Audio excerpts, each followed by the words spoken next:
Okay, well, I guess what we'll start off with is, Mike, can you give us a little background as to your business? Like, when did you start? How big is it? What kind of work do you do? As mentioned before, I'm Mike Stegner, owner and operator of MSE Hardscapes. We are a retaining wall installer. We install a lot of your small block, large block retaining walls, all of them segmental. We also install a lot of interlocking pavers. We service in the Kansas City, Missouri metro area. We also work in Kansas, Oklahoma.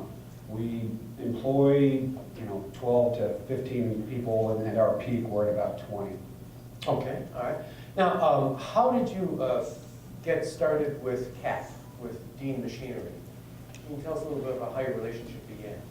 Well, I had worked for the largest contractor in the Kansas City, Missouri metro area back in up to 2004, and then they had shifted gears and dissolved the company, and so then I picked up kind of where he left off per se, and from there we just kind of moved forward and started into the business.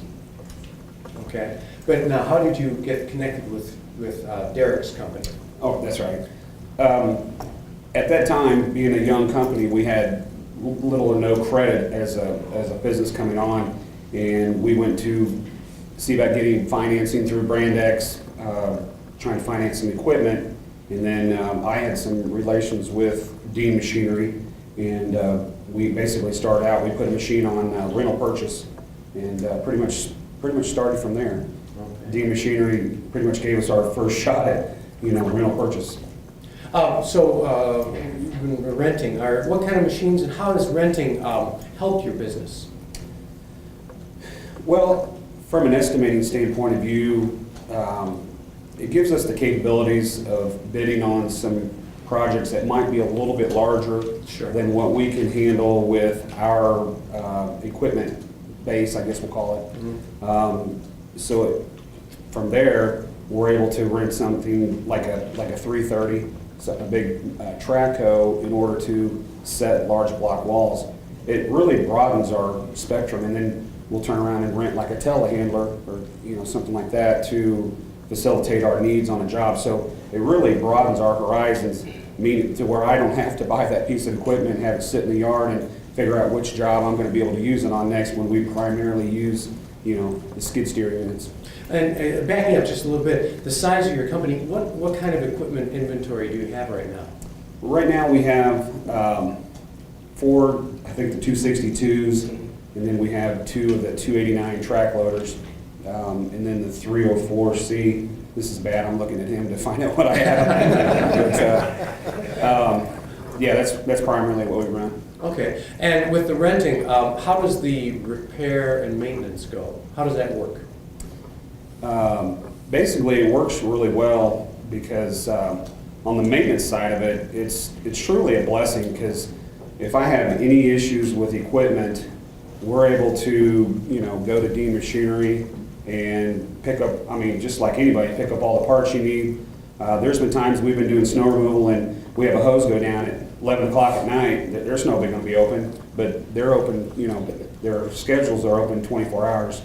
And we're able to go down there and get a hose made right there on the site and be back up within 2 hours. And that's, for us, that's very important, because, and even during the summertime, we were on a job 2.5 hours away from, Dean Machinery, and we were able to call on a local cat dealer, and we went down in the afternoon, and then they had a service truck the next morning in there, and basically had us up and going after about an hour and a half. We were down very little, and when you get out of town, you're kind of out there by yourself. But I made one phone call to Derek, and he was able to facilitate that to a contractor. I'm sorry, not a contractor, but a dealer up in Manhattan, Kansas, which was 2 to 3 hours away, and get us back up running. Okay. Are there any other specific times when the repair or maintenance has caused things where Dean Machinery's had to come to the rescue or facilitate something? And Derek, you can jump in anytime you want. Well, one thing I know is Mike, being a smaller contractor, he's on Cat Access. I don't know if you all know what Cat Access is. It's a finance system for these guys. It's like a credit card. So with the dealerships being independently owned, if Mike goes out of the territory of mine, he may walk into Oklahoma City and not have any contact. Well, he can call 1-800-RED-CAT and turn around and rent a piece of equipment and already have open terms. He doesn't have to worry about getting a credit app and they have to go through their credit department or anything like that. So to me, being kind of a teamwork here, he'll call me and they get into Oklahoma or wherever he's working, and he can walk into any dealership in America and automatically have credit because he's already got credit through Caterpillar.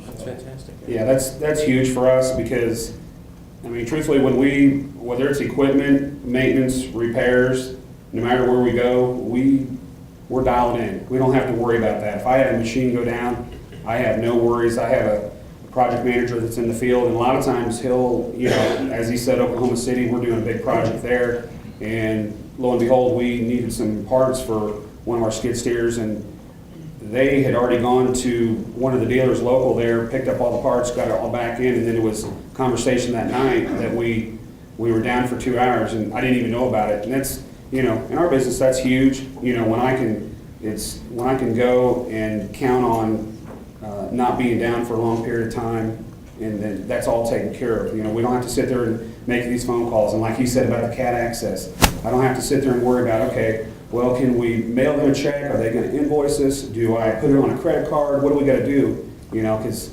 it alleviates a lot of problems and a lot of steps in which we don't have to take. Okay, great. Now, changing gears a little bit, the economy's been very difficult the past several years.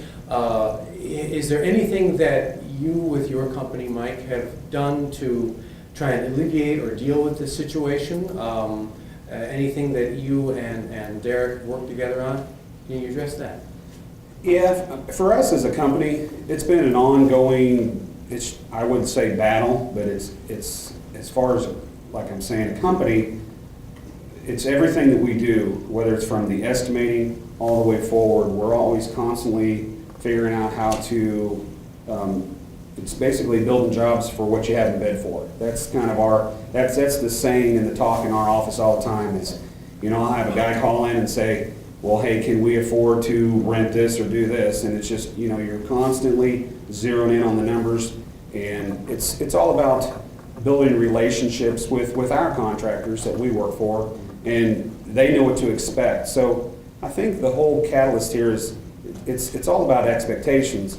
And what's kind of funny, we've been kind of talking back and forth since we've been here, is that I kind of figured out that when I think long enough, I have the same expectations I do for my contractors that I work for as I do my dealer. And it works out, really well. All right. Well, I guess we'll wrap it up with one last question, that you guys have had this relationship going in the past and right now. Do you have any expectations or ideas of where you want to go in the future?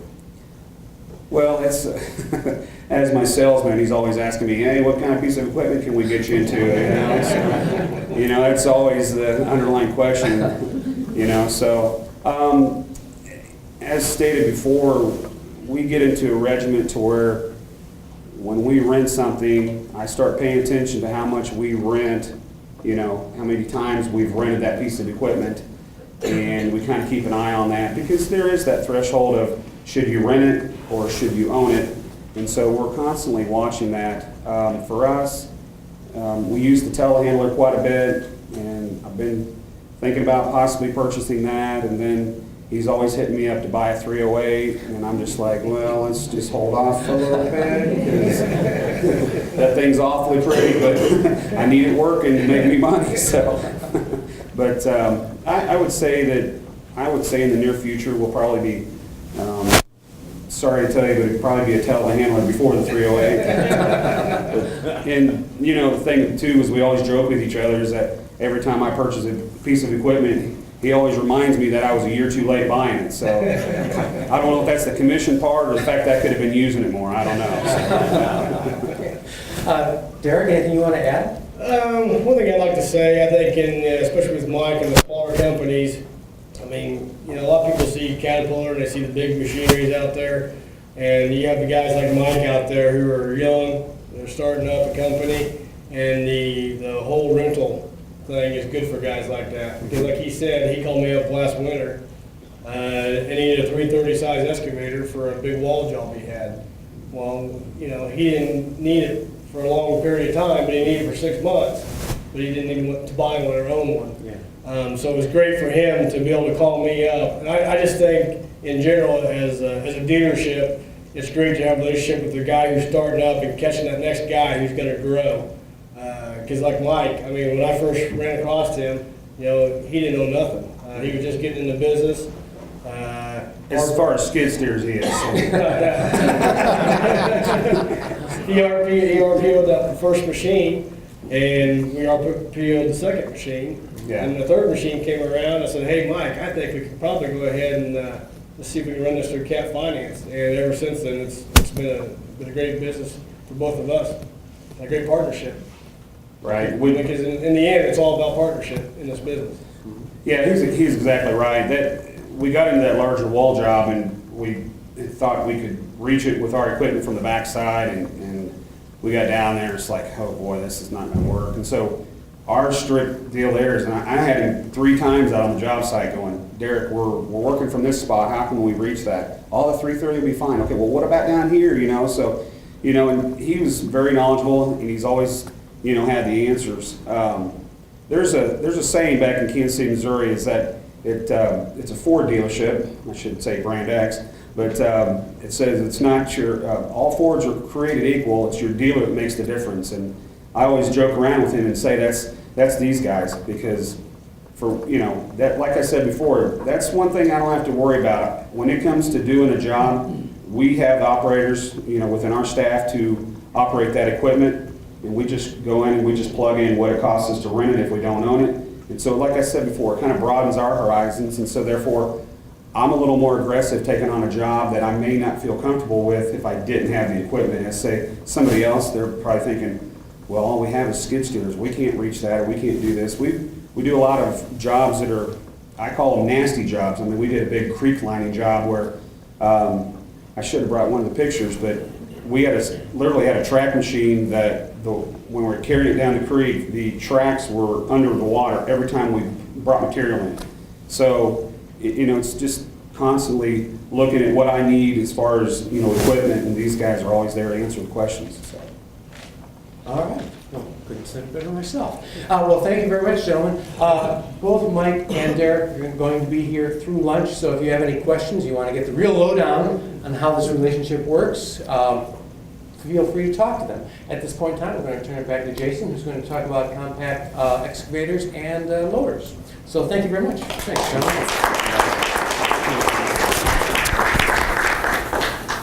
Thanks, Tom. I mean, what an honor to have Derek and Mike here. Really appreciate them. You heard Derek talking about using the term RPO several times. That's a rental